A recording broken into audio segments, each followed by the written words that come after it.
के दो चीजों से मिलकर के बना है। पेज नंबर 546, 546 आपको मैं नोट्स भेज चुका हूं। उन नोट्स के अंदर पेज नंबर 546 है। पेज नंबर 546 पे क्या है? Food poisoning. फूड पॉइजनिंग एक बीमारी है, एक डिजीज है, मर्ज है, ठीक है। अब और देखिए, फूड पॉइजनिंग जो है दो शब्दों से मिलकर के, दो वर्ड से मिलकर के बना है। नंबर एक फूड, नंबर दो पॉइजनिंग। अजीब सा है बिल्कुल। एक तो फूड, फूड के माने क्या होता है? खाना, जिसको हम खाते हैं, खाद्य पदार्थ, खाने वाली चीजें। और पॉइजन के क्या मतलब होता है? जहर। अब दो चीजें मिल गई, एक खाना और एक जहर। अजीब मामला है, खाना भी है और जहर भी है, ठीक है। एक्चुअली इसमें होता क्या है? जो चीजें खाई जाती हैं, जो चीजें खाई जाती हैं वो, उनका जो, वो इस तरीके से काम करने लग जाती है, एक जहर की तरह काम करने लग जाती है। फूड पॉइजनिंग में क्या होता है? जो खाद्य पदार्थ होता है, जो चीजें खाई जाती है, इंगल्फ की जाती है, निगली जाती है, वो जहर की तरह काम करने लग जाती है, यानी कि वो नुकसान देने लग जाती है, ठीक है। इसीलिए इस बीमारी को फूड पॉइजनिंग कहते हैं। अब देखिए, सुनने में तो ऐसा लगता है कि फूड पॉइजनिंग बहुत छोटी सी बीमारी होगी, कोई कुछ होगा ही नहीं। लेकिन सच्चाई है, फूड पॉइजनिंग इतनी खतरनाक बीमारी है कि इसमें इसमें इंसान जो है एक्सपायर तक हो जाता है, मर तक जाता है। मतलब ऐसा नहीं है कि सिर्फ बदहजमी होगी और जान छूट जाएगी। अगर ट्रीटमेंट लिया नहीं लिया जाएगा, अगर इसमें लापरवाही बरती जाएगी, तो ये इंसान की जान लेने के लिए भी, इंसान को मारने के लिए भी काफी बहुत खतरनाक हो जाती है फूड पॉइजनिंग, ठीक है। एक्यूट गैस्ट्रोएंटेराइटिस, देखिए इसके शब्दों पे ध्यान दीजिए। एक्यूट का मतलब क्या होता है मैं आपको बता चुका हूं। दो शब्द होते हैं, एक एक्यूट, एक क्रोनिक। एक्यूट उसे बोलते हैं जिसका हमला थोड़े समय के लिए हो लेकिन बहुत खतरनाक हो, और थोड़े ही समय में, बहुत थोड़े समय में वो बहुत ज्यादा बिगाड़ पैदा कर दे। जैसे कि कोरोना। कोरोना बहुत थोड़े समय के लिए आया था, लेकिन उससे बहुत ज्यादा जान और माल का नुकसान हुआ। बहुत लोग जो है वो अपनी जान से चले गए, और लोगों का बहुत ज्यादा पैसा और समय भी खराब हुआ, ठीक है। यानी कि बहुत ज्यादा नुकसान हुआ किसमें? कोरोना में। तो ये एक एक्यूट डिजीज थी, यानी कि एकदम आई और फटाफट जो है खला मतलब पूरा तहस नहस करके निकल गई। इसको क्या कहते हैं? एक्यूट बीमारी। और कुछ बीमारियां ऐसी होती हैं जो आती हैं, एक लंबे टाइम तक आदमी को जो है नुकसान पहुंचाती रहती हैं, थोड़ा थोड़ा थोड़ा इंसान के शरीर को खराब करती रहती हैं। और इंसान के शरीर को फौरन खराब नहीं करती, लेकिन बहुत लंबे टाइम में आराम आराम से खराब करती हैं, जैसे कि टीबी। टीबी में क्या होता है? टीबी अगर 4 5 6 महीने तक भी रह जाए तो इंसान मरता नहीं है जल्दी सा, ठीक है। अगर वो मान लीजिए कहीं से कुछ एंटीबायोटिक ले लिया, कहीं से कुछ ले लिया, इसमें गड्डी खिंचती रहती है, लेकिन कमजोरी आती चली जाती है, और बैक्टीरिया जो माइक्रोबैक्टीरियम ट्यूबरकुलोसिस है, वो ग्रो होता चलता है, मल्टीप्लाई होता चला जाता है, ताकतवर होता चला जाता है। रेसिस्ट तो ऑलरेडी बहुत सारी चीजों से होता ही है, ठीक है। लेकिन जैसे इम्यूनिटी पावर कमजोर पड़ती है तो वो अपना काम करना शुरू कर देता है। तो टीबी जो है एक क्रोनिक बीमारी है, यानी कि आराम आराम से इंसान को खाती है। और एक्यूट बीमारी जो फौरन इंसान को नुकसान पहुंचा दे। तो ये जो फूड पॉइजनिंग है, हालांकि फूड और पॉइजनिंग, फूड का मतलब खाना, और पॉइजन के मैंने जहर, यानी कि खाना जो है वो एक तरीके से जहर बन जाता है, ठीक है। तो देखने में तो लगता है कि बहुत छोटी सी चीज होगी, लेकिन ये छोटी सी चीज नहीं है। ये एक्यूट बीमारी है, यानी कि एक्यूट इन्फेक्शन है, गैस्ट्रोएंटेराइटिस। एक्चुअली गैस्ट्रो का मतलब होता है पेट, यानी कि स्टमक, जहाँ खाना जाके इकट्ठा होता है इंसान के पेट में, उसको गैस्ट्रिक बोलते हैं, पेट बोलते हैं उसको, ठीक है। स्टमक बोलते हैं उसको। और एंटेराइटिस ये जो एंटेराइटिस है, ये आंतों का इन्फेक्शन, यानी कि इन्फेक्शन ऑफ इंटेस्टाइन। तो इसका, ये एक बहुत तेज होने वाला इन्फेक्शन है जो पेट और आंतों को प्रभावित करता है। इसका मतलब क्या हुआ? एक्यूट गैस्टेरो, गैस्टेरो मतलब पेट को, और एंटेराइटिस और आंतों को प्रभावित करता है। ये एक एक्यूट, यानी कि बहुत ही शार्प और बहुत तेजी से जो है हमला करने वाला एक इन्फेक्शन है। एक्यूट पेट और आंतों का इन्फेक्शन है। एक्यूट मतलब बहुत तेजी से हमला करता है, पेट और आंतों को बहुत ज्यादा नुकसान पहुंचा देता है। अब ये दो तरह का होता है फूड पॉइजनिंग। नंबर एक बैक्टीरिया वाला होता है, जिसकी वजह बैक्टीरिया होते हैं। और दूसरा होता है इनऑर्गेनिक, और ये जो इनऑर्गेनिक होता है इसको नॉन बैक्टीरिया भी कहते हैं, ठीक है। फूड पॉइजनिंग दो तरह का होता है। नॉन बैक्टीरिया को जो है, एक होता है नॉन बैक्टीरिया, और नॉन बैक्टीरिया को इनऑर्गेनिक बोलते हैं, ठीक है। और एक दूसरा क्या होता है? बैक्टीरिया। एक्चुअली होता क्या है?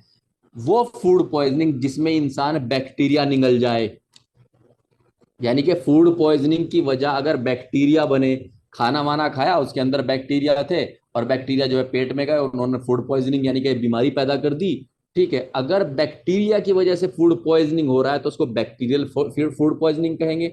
और अगर बैक्टीरिया की वजह से फूड पॉइजनिंग नहीं हो रहा है, बल्कि किसकी वजह से? पेस्टिसाइड, यानी कि जो फसलों में खाद वाद डलते हैं उसकी वजह से पेट के अंदर खराबी यानी कि फूड पॉइजनिंग हो रहा है, या आर्सेनिक, आर्सेनिक एक जहर है, उसको खा लेते हैं तो जाहिर सी बात है पेट और आंतों का सत्यानाश करेगा। ठीक है, तो उसकी वजह से जो है फूड पॉइजनिंग हो जाती है, इनऑर्गेनिक फूड पॉइजनिंग, बैक्टीरिया नहीं इनऑर्गेनिक, क्योंकि वो एक पॉइजन है। इसी तरीके से मरकरी, यानी कि अगर कोई पारा गलती से पी ले, एक्सीडेंटली पारा पी ले, तो उसको भी जो है फूड पॉइजनिंग हो जाएगी। ठीक है, तो चाहे कोई खाद वाद यानी कि फसलों में खेतों में इस्तेमाल करने वाला जो पेस्टिसाइड जो दवाएं होते हैं वो खा ले, या आर्सेनिक खा ले, या पारा खा ले, तो उसकी वजह से जो फूड पॉइजनिंग होगी, यानी कि जो खाया पिया नुकसान देगा, जो पेट में अंदर है वो नुकसान देगा, उसको इनऑर्गेनिक फूड पॉइजनिंग बोलते हैं, या नॉन बैक्टीरियल फूड पॉइजनिंग बोलते हैं, क्योंकि ये बैक्टीरिया की वजह से नहीं होती। ये इनऑर्गेनिक सब्सटेंस यानी कि केमिकल यानी कि रासायनिक चीजें जो है इंसान के जरिए से जानबूझ के या गलती से खा ली जाती है, तो उसकी वजह से। अगर बैक्टीरिया की वजह से हो रहा है तो बैक्टीरियल फूड पॉइजनिंग होगा। और अगर बैक्टीरिया की वजह से नहीं बल्कि फसलों में गिरने वाली दवाई है, आर्सेनिक जहर है, पारा है, इनकी वजह से है, तो उसको इनऑर्गेनिक फूड पॉइजनिंग कहेंगे या नॉन बैक्टीरियल फूड पॉइजनिंग कहेंगे। जी, मोटी मोटी सी बातें हैं। ठीक है, मैं इसको एक बार पढ़ के सुना देता हूं ताकि आप जो है इसको पेज नंबर 546 पे मैच कर ले। Non bacterial food poisoning example, easy, easy कहते हैं उदाहरण को, ईजी यानी कि एग्जाम्पल के तौर से आर्सेनिक खाने से फूड पॉइजनिंग हो सकती है। मरकरी यानी कि पारा अगर इंगल्फ कर लिया जाए, निगल लिया जाए, तो उसकी वजह से फूड पॉइजनिंग, यानी कि जो भी खाया था पारे में मिलाकर या पारे या पेट में था, चाहे पारा अलग से ले खा लिया गया हो, निगल लिया गया, जो पेट में था वो फिर फूड पॉइजनिंग का काम कर देगा। ठीक है, due to injection of chemical, यानी कि केमिकल निगल लिए जाए। ठीक है, केमिकल इंगल्फ कर लिए जाए। और फूड बैक्टीरियल फूड पॉइजनिंग कौन सा होता है? बैक्टीरियल फूड पॉइजनिंग वो होता है जिसमें बैक्टीरिया निगल ले इंसान। ठीक है, किसी भी अनहाइजेनिक कंडीशन से, साफ सफाई न रखने की वजह से, ठीक है, या किसी मजबूरी की वजह से अगर बैक्टीरिया निगल जाए, ठीक है, तो उसकी वजह से जो फूड पॉइजनिंग होगा वो बैक्टीरियल फूड पॉइजनिंग होगा। अच्छा, एक बात सुनिए, जो इनऑर्गेनिक फूड पॉइजनिंग होता है उसके अंदर क्या होता है? उसके अंदर तो सारे तो जहर हैं, कोई सा भी जहर इंसान खा ले गलती से तो जाहिर सी बात है फूड पॉइजनिंग होना है, यानी कि जो खाया पिया उसने तो जहर बन जाना ही बन जाना है, क्योंकि ऊपर से जहर खा लिया गया है। ठीक है, लेकिन यहाँ पे जो पढ़ते हैं फूड पॉइजनिंग है ज्यादातर बैक्टीरियल फूड पॉइजनिंग कहते हैं, क्योंकि जो इनऑर्गेनिक यानी कि केमिकल फूड पॉइजनिंग है वो तो एक तरीके से जहर खाया तो इसलिए फूड पॉइजनिंग हो गई। लेकिन ये जो बैक्टीरिया खाया, बैक्टीरियल फूड पॉइजनिंग होती है जब इंसान ने किसी भी तरीके से बैक्टीरिया निगल लिया, तो उसको बैक्टीरियल फूड पॉइजनिंग बोलते हैं।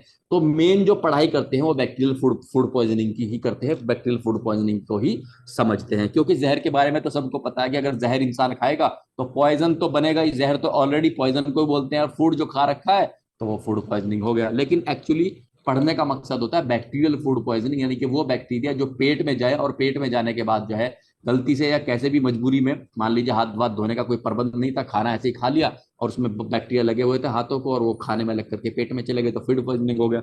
तो नंबर एक जो है साल्मोनेला टाइफी। साल्मोनेला टाइफी जो एक बैक्टीरिया है, और ये टाइफाइड का बैक्टीरिया है। ये टाइफाइड का बैक्टीरिया जरूर है, लेकिन ये फूड पॉइजनिंग भी पैदा कर देता है। कई बार ये फूड पॉइजनिंग भी पैदा, मतलब ये एक ऐसा बैक्टीरिया है जो टाइफाइड पैदा करता है।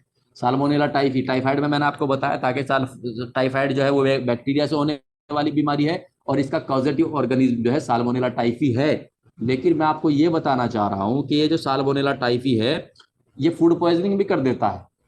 ठीक है जी, और ये फूड पॉइजनिंग करता है, ये 12 से 24 घंटे के अंदर अंदर कर देता है। मान लीजिए किसी ने जो है खाना खाया और खाने में किसी भी तरीके से जो है साल्मोनेला टाइफी इंसान ने इंगल्फ कर लिया, यानी कि निगल लिया, चाहे वो हाथ में लगा हुआ था, चाहे वो बर्तन में लगा हुआ था, चाहे वो खाने में मिला हुआ था, कैसे भी अगर साल्मोनेला टाइफी एक बार निगल लिया तो साल्मोनेला टाइफी जैसे ही निगला उससे 12 से लेकर के 24 घंटे के अंदर अंदर फूड पॉइजनिंग हो जाएगी। ठीक है, इतनी जल्दी। और दूसरा बैक्टीरिया कौन सा है? स्टेफाइलोकोकस। स्टोफाइलोकोकस अगर किसी ने निगल लिया, खा लिया, खाने में या हाथ में लगा हुआ था या बर्तन में लगा हुआ था, बर्तन अच्छे साफ नहीं था, कैसे भी, तो 1 से 6 घंटे के अंदर अंदर फूड पॉइजनिंग हो जाती है, सिर्फ 1 से 6 घंटे के अंदर अंदर। और अगर क्लोस्ट्रिडियम परफिंजिस खा लिया, ये भी एक बैक्टीरिया है, तो 6 से 24 घंटे के अंदर फूड पॉइजनिंग हो जाएगी। एक होता है बोटोलिज्म, ये भी एक बैक्टीरिया होता है, अगर ये खा लिया जाए तो 12 से 36 घंटे के अंदर अंदर फूड पॉइजनिंग हो जाती है। अब इसके अंदर कुछ इंपॉर्टेंट चीजें ये है कि कई बार एग्जाम में ये सवाल पूछ लेते हैं वो कौन सा बैक्टीरिया है जिसके निगलने के बाद बहुत जल्दी फूड पॉइजनिंग हो जाती है। सबसे जल्दी जो फूड पॉइजनिंग होती है वो स्टेफाइलोकोकस से होती है, सिर्फ 1 घंटे से 6 घंटे, यानी कि अब खाया 1 घंटे बाद जो है उल्टी दस्त शुरू हो गई, हालत खराब। ठीक है, स्टेफाइलोकोकस वो बैक्टीरिया है जिसकी वजह से सिर्फ 1 से 6 घंटे के अंदर अंदर, अगर ये सवाल पूछ लिया जाता है एग्जाम में कि उस बैक्टीरिया का नाम बताइए जिससे फूड पॉइजनिंग सबसे जल्दी होता है, तो स्टेफाइलोकोकस वो बैक्टीरिया है जिससे फूड पॉइजनिंग सबसे जल्दी होता है। ठीक है, और अगर सवाल ये पूछ लिया जाए वो बैक्टीरिया कौन सा है जिससे फूड पॉइजनिंग जो है सबसे खतरनाक होता है, खतरनाक जानलेवा, तो वह बोटुलिज्म। बोटुलिज्म इतना खतरनाक फूड पॉइजनिंग है, इतना खतरनाक फूड पॉइजनिंग है। बोटुलिज्म, बोटुलिज्म जो है इतना खतरनाक बैक्टीरिया है, अगर इसको किसी तरीके से आदमी निगल जाए तो जितने लोग इसको खाते हैं निगलते हैं उसमें से 2/3 मर जाते हैं। यानी कि ये मान लीजिए अगर 3 लोगों ने जो है 3 लोगों ने बोटुलिज्म नाम का जो बैक्टीरिया है वो निगला किसी भी तरीके से, चाहे उनके हाथ को लगा हुआ था जब वो खाना खा रहे थे, हाथ नहीं धो सके, या जो बर्तन है जिसमें खाना रखा वो साफ धुला हुआ नहीं था, या कहीं से खाने में ही मिल गया, तीनों तरीके से अगर कैसे भी बोटुलिज्म खा लिया, अगर 3 आदमियों ने खाया तो दो दो नहीं बच पाएंगे। यानी कि इतने ज्यादा लोग उससे मरते हैं, समझ रहे हैं। उसकी जो मृत्यु दर है इतनी खतरनाक है कि अगर 90 लोगों ने खाया तो 60 नहीं बचेंगे, अगर 90 लोगों ने खाया तो 2/3 खत्म। इतना खतरनाक है ये बोटुलिज्म से होने वाला बैक्टीरियल फूड पॉइजनिंग। तो सबसे खतरनाक किससे होता है? बोटुलिज्म से होता है। और अगर ये पूछ ले कि सबसे कम खतरनाक कौन सा होता है तो फूड पॉइजनिंग, ठीक है, तो वो होता है क्लोस्ट्रीडियम परफेंजिस। सबसे कम खतरनाक क्लोस्ट्रीडियम परफेंजिस, सबसे ज्यादा खतरनाक बोटुलिज्म, और सबसे जल्दी जो होता है, सबसे जल्दी जो फूड पॉइजनिंग होता है वो होता है स्टेफाइलोकोकस। ये 3 सवाल निकलते हैं यहाँ पर, इनका ध्यान रखना है आपको। ठीक है जी। फूड पॉइजनिंग डायग्नोसिस किससे मैच करते हैं? यानी कि देखिए ये जो फूड पॉइजनिंग है, फूड पॉइजनिंग किससे मिलती जुलती बीमारी है? कोलरा यानी कि हैजे से मिलती जुलती बीमारी है, क्योंकि हैजे में क्या होता है, उल्टी लगती है। ठीक है, चावलों के पानी जैसे दस्त लगते हैं कोलरा में, और आर्सेनिक में भी ऐसे ही लगते हैं। चावलों के पानी जैसे, मतलब ऐसे चिकना चिकना सा पानी जैसा ऐसे दस्त लगते हैं। तो जो फूड पॉइजनिंग यानी कि फूड पॉइजनिंग है, ठीक है, अगर वो आर्सेनिक की वजह से हो रही है, अगर वो आर्सेनिक की वजह से हो रही है तो वो कोलेरा से मिलती जुलती होगी, यानी कि हैजा से मिलती होगी। यानी कि जैसे हैजा में उल्टी दस्त बहुत खतरनाक लगते हैं, इसी तरीके से आर्सेनिक अगर खा ले और उसकी वजह से फूड पॉइजनिंग तो होनी होनी है, वो तो जहर है। ठीक है, तो उसकी वजह से भी चावलों की मांड जैसा यानी कि चावलों के पानी जैसे दस्त लगेंगे। ठीक है, और क्या क्या चीजें होती हैं बाकी जो दूसरे फूड पॉइजनिंग है उसकी, उसमें जो दस्त लगेंगे वो भी कोलरा यानी कि हैजा जैसे ही लगेंगे। सिम्टम्स यानी कि क्या क्या निशानियां होती हैं? डायरिया, दस्त लगते हैं। फूड पॉइजनिंग की बात कर रहे हैं, कोलरा की नहीं, कोलरा हम पीछे पड़ चुके हैं, यहाँ फूड पॉइजनिंग की बात कर रहे हैं। कोलरा को तो सिर्फ हमने ये बताया कि कोलरा में जिस तरह उल्टी दस्त लगते हैं इसी तरह फूड पॉइजनिंग में हालत खराब होती है मरीज की। ठीक है, सिर्फ इतनी बात थी। सिम्टम्स क्या क्या है फूड पॉइजनिंग के? सिम्टम्स ये है कि दस्त लगते हैं, ठीक है, दस्त लगते हैं, बुखार आता है, उल्टी आती है, पेट में दर्द यानी कि मरोड़ होता है, तो दस्त को डायरिया बोलते हैं। फीवर, फीवर यानी कि बुखार, वोमिटिंग यानी कि उल्टी, नाउजिया यानी कि मन खराब होना, और स्टोमैकिक, स्टोमैकिक यानी कि पेट के अंदर मरोड़ होना, स्टमक के अंदर मरोड़ होना, ये सारी चीजें होती हैं इसमें फूड पॉइजनिंग वाली बीमारी में।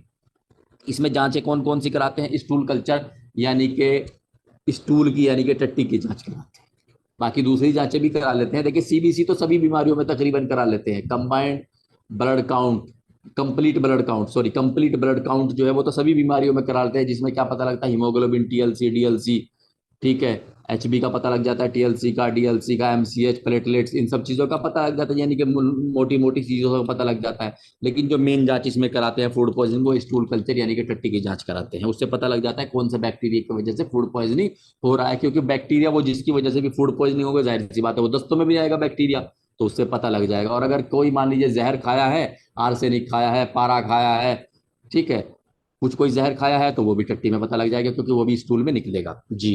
अब इसका इलाज क्या क्या है? फ्लूइड मेंटेन का मतलब ये है कि जब उल्टी दस्त लगेगा तो जाहिर सी बात है पानी की कमी यानी कि डिहाइड्रेशन तो होगा, तो डिहाइड्रेशन को कंट्रोल करने के लिए ड्रिप वगैरह चलाते हैं उसको, ताकि इंसान के अंदर पानी की कमी ना हो, डिहाइड्रेशन कंप्लीट होता रहे। एंटीबायोटिक्स चलाएंगे, यानी कि एंटीबायोटिक्स क्यों चलाएंगे? क्योंकि बैक्टीरिया को किल करना है, बैक्टीरिया को मारना है, उसमें एजिथ्रोमाइसिन भी चला लेते हैं, कई बार सिप्रोफ्लोक्सासिन भी चला लेते हैं, ये अच्छा काम करते हैं, और दूसरे एंटीबायोटिक्स भी है।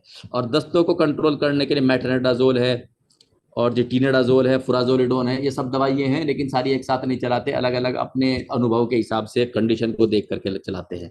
ठीक है। मीटोक्लोप्रामाइड, मीटोक्लोप्रामाइड जो है ये उल्टी की दवाई होती है, रेगलान के नाम से आती है, तो इसको चला सकते हैं। पैरासीटामोल जो है वो बुखार की दवाई होती है। पेंटापरोजोल जो है वो एकदम गैस तेजाब वगैरह को कंट्रोल करता है।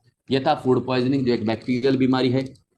ठीक है। और ये दो तरह की होती है, एक इनऑर्गेनिक यानी कि नॉन बैक्टीरियल, नॉन बैक्टीरियल यानी कि जिसके अंदर बैक्टीरिया नहीं बल्कि जहर हो, कोई इनऑर्गेनिक यानी कि कोई केमिकल पेस्टिसाइड, कोई आर्सेनिक मरकरी वगैरह कोई चीज़ हो। और दूसरी क्या होती है, दूसरी तरह की जो होती है वो होती है बैक्टीरियल। अब बैक्टीरिया में हम बता चुके हैं, बैक्टीरिया में साल्मोनेला टाइफी है, स्टेफाइलोकोकस है, बोटुलिज्म है, और क्लोस्ट्रीडियम परफिंजिस है, ये है। और इनके बारे में हम बता चुके हैं कौन सबसे जल्दी फूड पॉइजनिंग करता है, कौन जो है वो कम कम दर्जे का खतरनाक होता है, कौन बहुत ज्यादा दर्जे का खतरनाक होता है, ये सब हम कुछ डिस्कस कर चुके हैं। अब एक नई बीमारी पढ़ते हैं, डेंगू, नाम सुना होगा। ठीक है। पश्चिम उत्तर प्रदेश में पिछले साल बहुत हाहाकार मचाया इसने, अगस्त के महीने में। ठीक है, बहुत ज्यादा। तो डेंगू, इसको यूनानी में हुम्मा दंज कहते हैं, हुम्मा दंज। ठीक है। डेंगू, डेंगू का दूसरा नाम है हड्डी तोड़ बुखार, ब्रेक बोन फीवर, यानी कि हड्डी को तोड़ने वाला बुखार। इसको क्या बोलते हैं, इसको बोलते हैं ब्रेक बोन फीवर, यानी कि हड्डी को तोड़। कई बार पूछ लेता है एग्जामिनर, ठीक है, आपको पूछ भी सकता है। ठीक है, इस तरह के सवाल पूछ लेते हैं नर्सों को।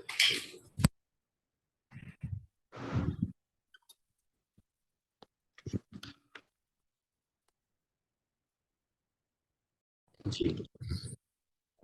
डेंगू यानी कि हुम्माइदा, इसको हड्डी तोड़ बुखार भी कहते हैं। तो आप लोगों को इस तरह के सवाल बहुत ज्यादा पूछे जाते हैं, एग्जामिनर जानना चाहता है कि बच्चों को कुछ पता भी है या नहीं है, तो इस तरह के सवाल कई बार वो पूछ लेता है कि हड्डी तोड़ बुखार किसको कहते हैं, डेंगू को बोलते हैं। आप लोग टाइफाइड वाइफाइड मत लगा देना भाई, और कुछ और मत लगा देना, अगर पूछ लिया जाए तो डेंगू याद रखना। इसको यूनानी में हुम्मा दंज कहते हैं। ठीक है, और वैसे डेंगू कहते हैं। एग्जामिनर भी ज्यादातर इसको दंज के नाम से ही पूछता है, हुम्मा दंज जो है डेंगू के नाम से ही एग्जामिनर पूछेगा, जहां तक मेरा एक अंदाजा है। ठीक है, क्योंकि हुम्मा दंज के नाम से ज्यादातर ये पूछा पाछा नहीं जाता, लेकिन ये है कि हम यूनानी के स्टूडेंट हैं तो थोड़ा हमें पता होना चाहिए। ठीक है, याद कर लेते हैं।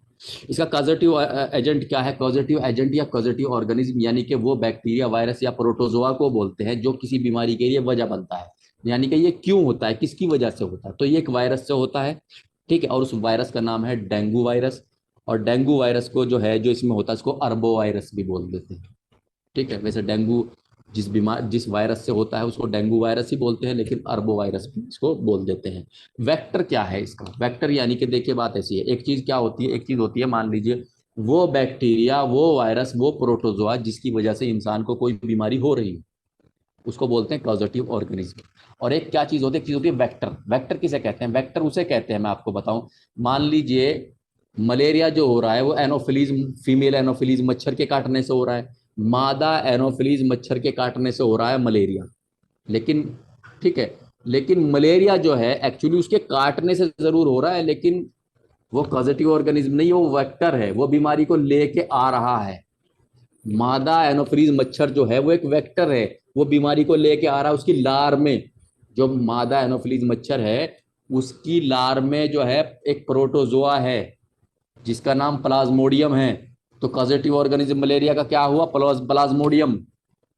और मच्छर जो एनोफिलीज है जो काट रहा है वो क्या हुआ, वेक्टर।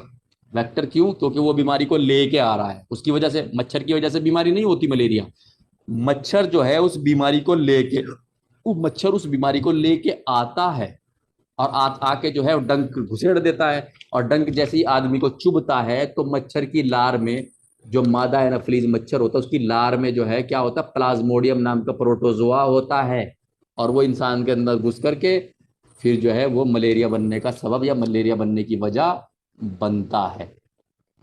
ठीक है।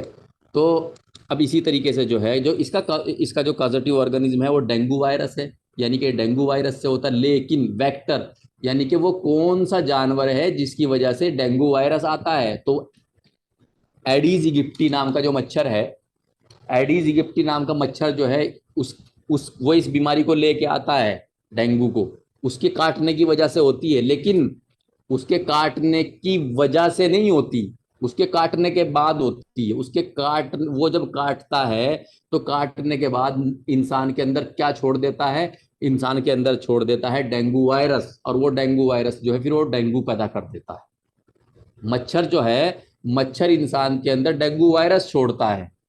जो एडीज इजिप्टी है मच्छर, वो क्या करता है, वो इंसान के अंदर जो है क्या छोड़ देता है, डेंगू वायरस छोड़ देता है। और डेंगू वायरस से क्या होता है, डेंगू हो जाता है डेंगू वायरस से। तो इस चीज को रखना है। तो जो मच्छर है वो चूंकि वायरस को लेके आ रहा है तो उसको वेक्टर बोलते हैं। और जो वायरस है डेंगू वायरस, उसको कॉजेटिव एजेंट बोलते हैं या कॉजेटिव ऑर्गेनिज्म बोलते हैं, एक ही चीज है। कॉजेटिव ऑर्गेनिज्म या कॉजेटिव एजेंट जो है वो एक ही चीज होती है, यानी कि वायरस, बैक्टीरिया, प्रोटोजोआ जिसकी वजह से बीमारी हो रही है। और वो मच्छर जो इस वायरस को लेकर के आकर के इंसान के अंदर गुजार रहा है, एंटर करा रहा है, इंसान के अंदर छोड़ रहा है, उसको बोलते हैं वेक्टर। अब मैं आपको एक चीज और बता देना चाहता हूं। देखिए, एडीज इजिप्टी, इससे पहले भी मैंने आपको पढ़ाया था, एडीज इजिप्टी जो है एक और बीमारी का भी वेक्टर है। आपको मैं एक बीमारी और पढ़ा चुका हूं इससे पहले भी, जिसकी वजह से एक बीमारी होती है एडीज इजिप्टी। एक और बीमारी का वेक्टर है, कौन सी, येलो फीवर। येलो फीवर जो है, येलो फीवर जो है वो भी एडीज इजिप्टी के ही काटने से होता है। समझ रहे हैं आप, येलो फीवर जो है वो भी एडीज इजिप्टी के ही काटने से होता है। जिस तरीके से डेंगू एडीज इजिप्टी के काटने से होता है, येलो फीवर भी उसी के काटने से होता है जी। तो इनक्यूबेशन पीरियड कितना है, 3 से 10 दिन। यानी कि जैसे अगर आज किसी को मच्छर काटेगा तो तीसरे तीसरे दिन से लेकर के 10वें दिन तक जो है उसको बीमारी के लक्षण सामने आने लग जाते हैं डेंगू। अगर आज किसी को मच्छर काटे और वो डेंगू का वायरस जो है, मान लीजिए एडीज इजिप्टी ने आज किसी को काटा और काट के जो है उसके शरीर में क्या छोड़ दिया, डेंगू वायरस छोड़ दिया, तो 3 दिन से लेकर के पहले 3 दिन कुछ नहीं होगा, मरीज एक नॉर्मल जिंदगी जिएगा, उसको बिल्कुल कुछ नहीं होगा। 3 दिन के बाद, तीसरे दिन, पांचवें, तीसरे, चौथे, पांचवें, छठे, सातवें, आठवें, 90वें दिन, यानी कि अगले अगले 7 दिन के अंदर अंदर कभी भी मरीज को जो है वो डेंगू के लक्षण यानी कि डेंगू का बुखार सामने आ सकता है। ठीक है। अगर कोई ये कहे, सोचने की बात है, अगर ये कहे अरे रात मेरे मच्छर ने काटा था मुझे डेंगू हो गया, गलत बात है। क्योंकि रात अगर मच्छर ने काटा था तो उसकी वजह से डेंगू नहीं होता।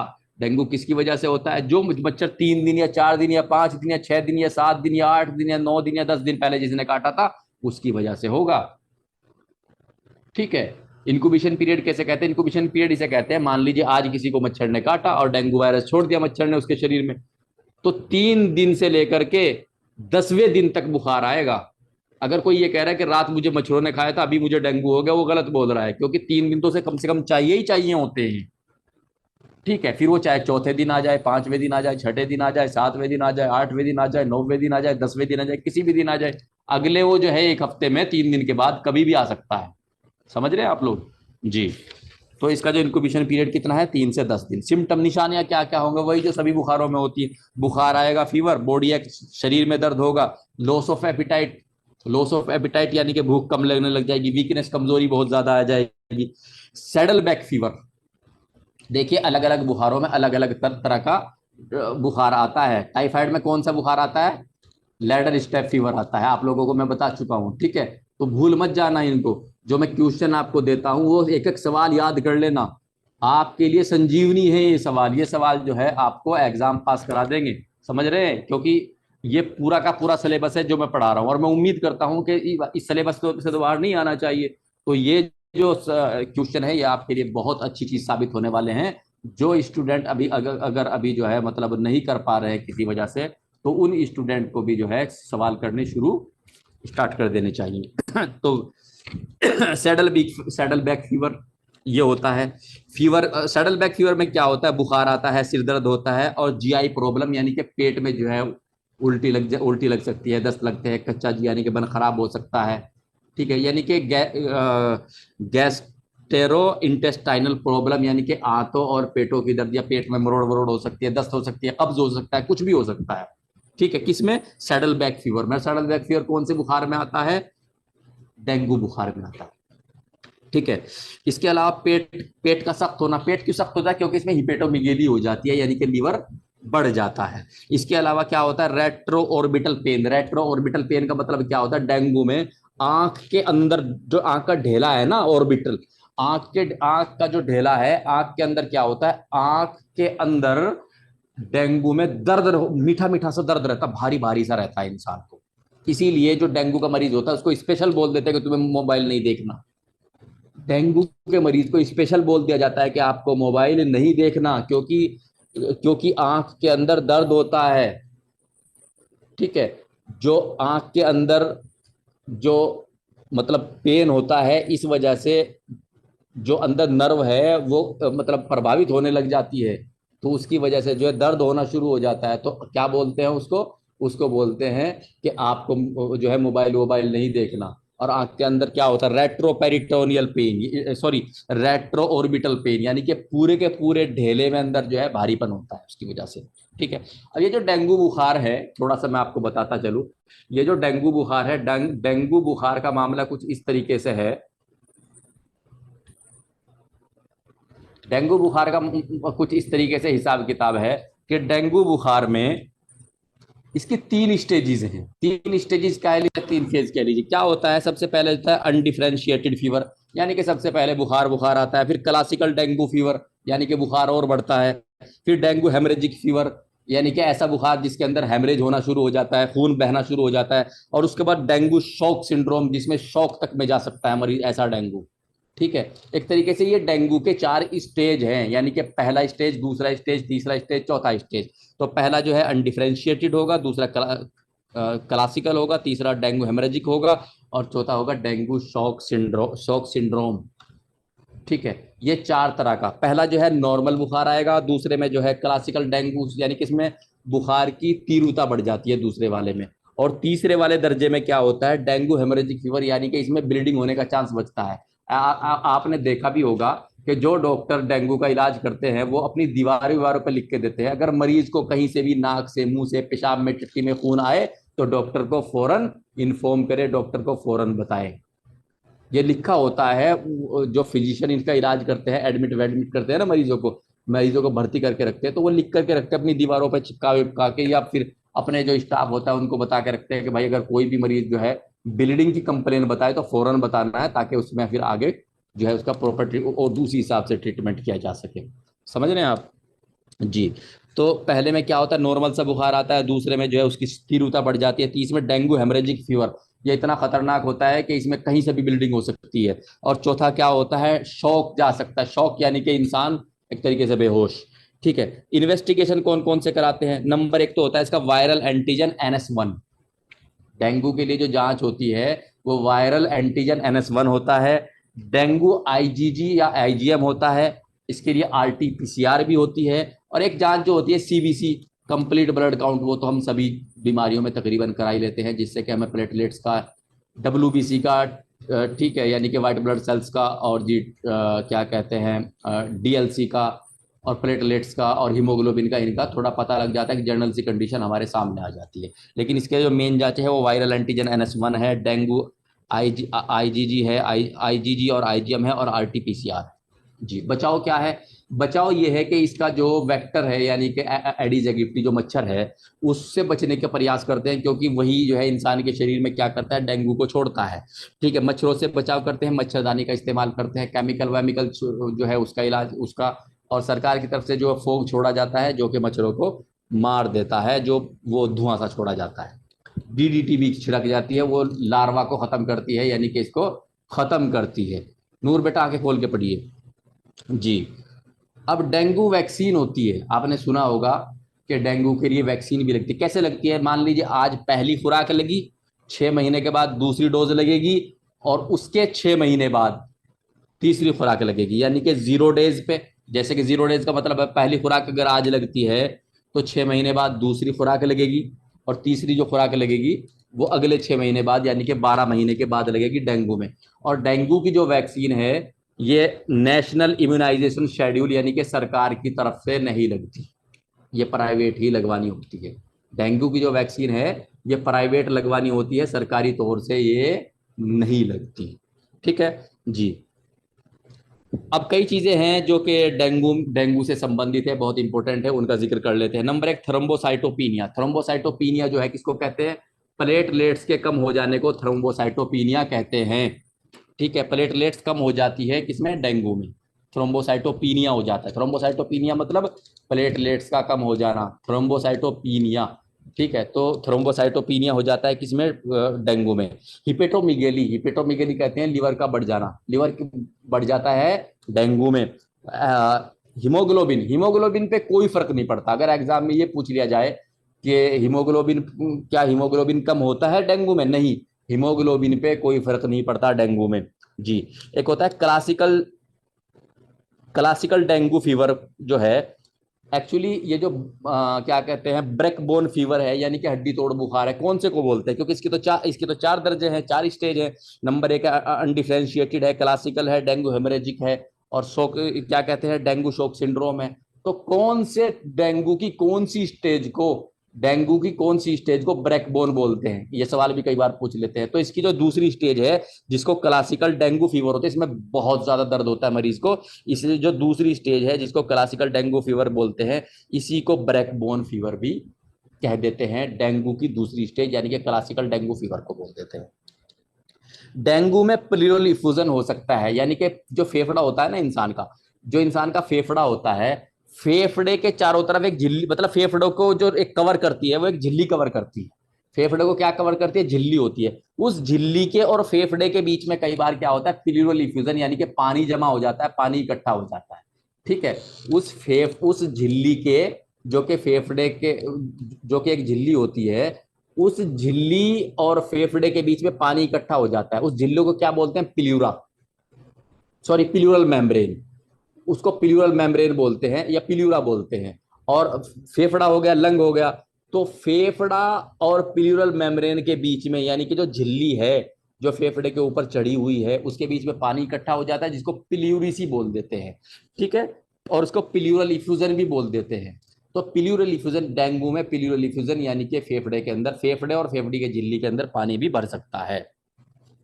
डेंगू जो है वो इंडिया में एंडेमिक, एंडेमिक यानी कि वबा के तौर से फैला करता है। एक जांच होती है जिसको टोर्निक्योट टेस्ट बोलते हैं। टोर्निक्योट टेस्ट जो है डेंगू में पॉजिटिव आता है, क्या करते हैं, जिस तरीके से ब्लड प्रेशर का जो वो होता है ना, ब्लड प्रेशर का क्या बोलते हैं उसको, कफ बोलते हैं। ब्लड प्रेशर का जो कफ होता है, जो पट्टा सा होता है, उसको बांधते हैं। इसी तरीके से एक पट्टा सा बांधते हैं डेंगू के मरीज को, और थोड़ी देर के बाद खोलते हैं, तो जहां से खोलते हैं वहां लाल लाल से धब्बे से हो जाते हैं। ठीक है, यानी कि हेमरेज हो जाता है, यानी कि खून जो है वो दिखने लग जाता है। इसी को बोलते हैं टोर्निकेट टेस्ट। और डेंगू के मरीज का ये पॉजिटिव आ जाता है। ट्रीटमेंट क्या है इसका, इसका ट्रीटमेंट क्या है, आईवी फ्लूइड।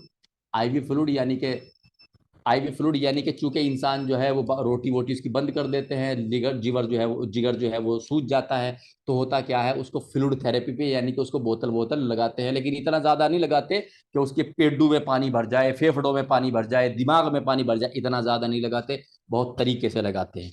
ठीक है, एंटीबायोटिक्स देते हैं, क्यों देते हैं, हालांकि ये एक बैक्टीरिया, हालांकि ये एक जो है वायरल इन्फेक्शन है, और वायरल इन्फेक्शन में एंटीबायोटिक का कोई रोल नहीं होता, लेकिन फिर भी देते हैं। क्यों देते हैं, क्योंकि इसकी वजह से दूसरे इन्फेक्शन हो सकते हैं। डेंगू की वजह से जो है फेफड़ों में पानी भर सकता है, ठीक है, और कहीं और भी पानी भर सकता है, कुछ और भी दिक्कत हो सकती है, तो सेकेंडरी इन्फेक्शन, यानी कि इसकी वजह से और आगे बीमारी ना फैल जाए, इसलिए इसमें एंटीबायोटिक चलाते हैं। विटामिन सी इसलिए देते हैं ताकि इम्यूनिटी अच्छी हो जाए। पैरासीटामोल का जो इंजेक्शन चलाते हैं या टैबलेट फॉर्म में चलाते हैं, वो इसलिए चलाते हैं ताकि अगर बुखार हो गया है तो वो कंट्रोल हो जाए। रैगलान इंजेक्शन, रैगलान देते हैं, मीटोक्लोप्रामाइड, उल्टी उल्टी को रोकने के लिए, क्योंकि इसमें उल्टी बहुत ज्यादा लगती है, क्योंकि लीवर अपना काम प्रॉपर नहीं कर पाता। ठीक है, सिरप ल्यू 52 DS जो है वो लीवर को प्रोटेक्ट करने के लिए, लीवर को सहायता करने के लिए चलाते हैं। लाइट डाइट, बहुत हल्की डाइट, यानी कि मूंग की दाल को, मूंग की जो दाल होती है उसको बगैर नमक मिर्च के पकाते हैं, बहुत हल्का सा नमक डालते हैं और सिर्फ एक मिर्च डालते हैं, और उसके बाद उसको पका लेते हैं। जब वो बिल्कुल गल जाती है, उसको फिर जो है अच्छे से जो है मतलब छलनी में रगड़ रगड़ के उसको छाल लेते हैं छलनी में, और वो जो पानी नीचे आता है उस पानी को मरीज को पिलाते हैं। एक तरीका ये है। दूसरा क्या है इसमें, इसके साथ साथ क्या करते हैं, कोकोनट वाटर, यानी कि जो नारियल का पानी है वो बेहतरीन काम करता है, वो देते हैं। और बाकी जितने भी खाने हैं, यहाँ तक कि खिचड़ी तक, मूंग की दाल की खिचड़ी, दलिया, भेदड़ी, सब बंद कर देते हैं जब इसमें हालत ज्यादा 2-3 दिन के लिए, जब ज्यादा सीवियर कंडीशन होती है। ठीक है। और जैसे जैसे मरीज जो डेवलप करने लग जाता है, उसकी जो हल्की हल्की, उसके बाद फिर उसको डाइट थोड़ी सी सही देने लग जाती है, मूंग की दाल की भेदड़ी देने लग जाती है, जिसे वो पी सके, दलिया दे सकते हैं हल्की, बहुत एकदम मतलब सेमी लिक्विड। ठीक है। उसके बाद फिर आराम आराम से मरीज जो है जैसे जैसे कंट्रोल में आ जाता है, फिर वो नॉर्मल डाइट पे आ जाता है। ये था डेंगू, जो कि एक वायरस से होने वाली बीमारी है। ये आज तक यही, आज बस यहीं तक, जिसको अब जो भी पूछना है पूछ लीजिए। मैं जो